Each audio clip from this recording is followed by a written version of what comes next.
So hey guys, this is Prashant. Hey guys, this is Prashant. So hey guys, this is Prashant. So hey guys, this is Prashant. Hi everyone, मेरा नाम है प्रशांत। Hi everyone, मेरा नाम है प्रशांत। ये कहानी एक ऐसे लड़के की है जिसको 19 साल की उम्र के अंदर एक बहुत बड़ी कंपनी से करोड़ों का ऑफर आता है। उस लड़के की जेब में ना 1000 रुपए भी नहीं थे। वो लड़का जो कि जनरल की ट्रेन की टिकटों में ट्रेवल किया करता था, लेकिन फिर भी वो उस ऑफर को ठुकरा देता है अपने सपनों के लिए, क्योंकि उसको कुछ जीवन में बहुत बड़ा करना था।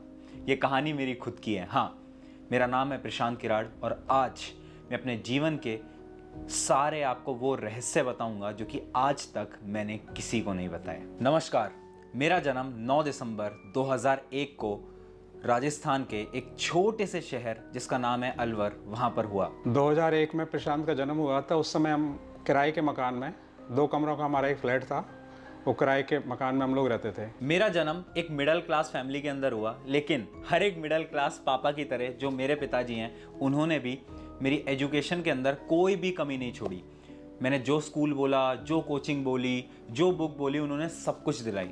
लेकिन ना, मैं बचपन से ही एक बैक बेंचर था। एक वो स्टूडेंट जिसको पढ़ने में बिल्कुल भी इंटरेस्ट नहीं है, एक वो स्टूडेंट जिसको पढ़ने से एकदम नफरत है, जो कि लास्ट बेंच पे बैठता था और अपने 4 दोस्तों के साथ हमेशा हंसी मजाक किया करता था। मेरे मार्क्स तो बहुत ज़्यादा बुरे आते थे, इतने बुरे कि कई बार तो मेरे पेरेंट्स तक, यानी मेरे माता पिता तक को टीचर्स कंप्लेन किया करते थे। जब भी स्कूल से पेरेंट टीचर मीटिंग होती थी, हमेशा इसकी शिकायतें सुनने को मिलती थी। तो स्कूल में पढ़ाई लिखाई तो कुछ करता नहीं था। मुझे अभी भी याद है, मैं एक बार पीटीएम में गई थी मम्मी की जगह इसके साथ, तो टीचर ने बोला तुम इसकी बहन हो, तुम तो इतनी पढ़ाई करती थी, ये तो पढ़ता ही नहीं है, इसको पढ़ाया करो थोड़ा सा। अब ये तो कहानी आगे बढ़ती गई और जो एक टर्निंग पॉइंट आता है मेरी लाइफ के अंदर, वो आता है क्लास 11th के अंदर। क्योंकि क्लास 11th के अंदर ना मैं एक डिसीजन लेता हूँ और वो एक डिसीजन मेरी पूरी लाइफ बदल देता है, क्योंकि वो डिसीजन था आईआईटी की तैयारी करना। 10th तक तो इसका पढ़ने में बिल्कुल ही मन नहीं था, परसेंटेज भी अच्छी नहीं थी।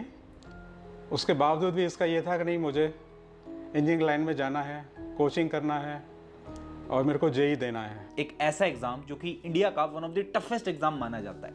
अब मैंने सोच तो लिया था कि उस एग्ज़ाम की मैं तैयारी करूंगा, लेकिन वो तैयारी उतनी आसान नहीं थी। क्योंकि मुझे आज भी याद है वो कोचिंग का पहला दिन, जब मैं कोचिंग के अंदर बैठा तो था, लेकिन उस कोचिंग के 50 लोग और हर एक इंसान मुझसे कई गुना तेज और कई गुना इंटेलिजेंट था।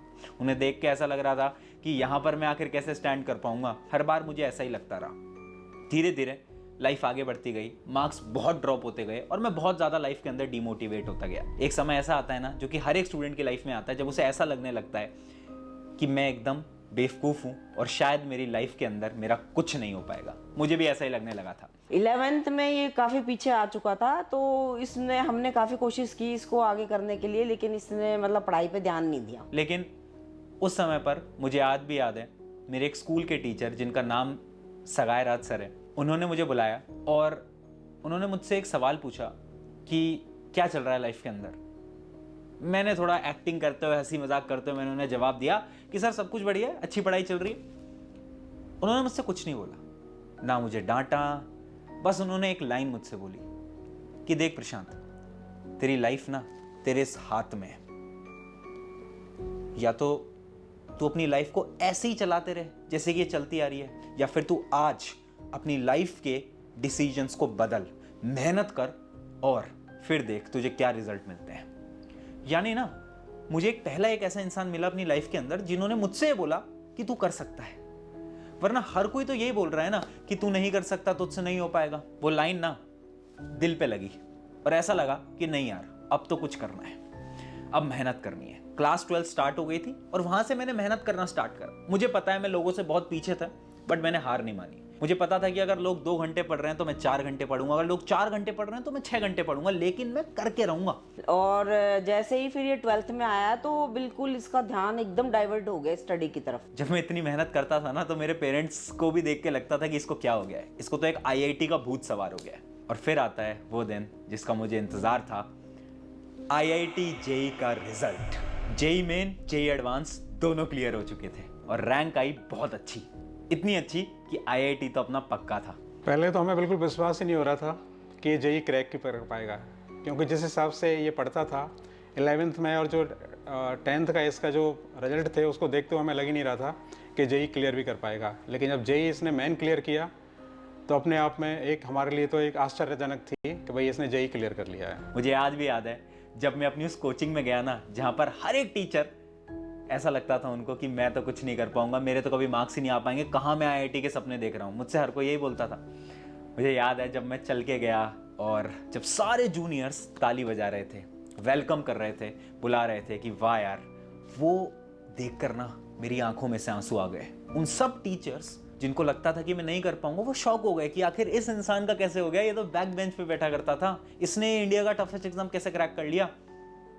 और पता है इससे ज़्यादा खुशी कब हुई, जब अगले दिन अखबार में यानी न्यूज़पेपर में फ़ोटो आती है। बहुत प्राउड मोमेंट था उस समय जब इसने जेई क्लियर किया था और पेपर में हमने फ़ोटो देखा तो एक मतलब प्राउडफुल मोमेंट था हमारे लिए। और हमने तो स्टेटस पे भी लगाया उस टाइम पे।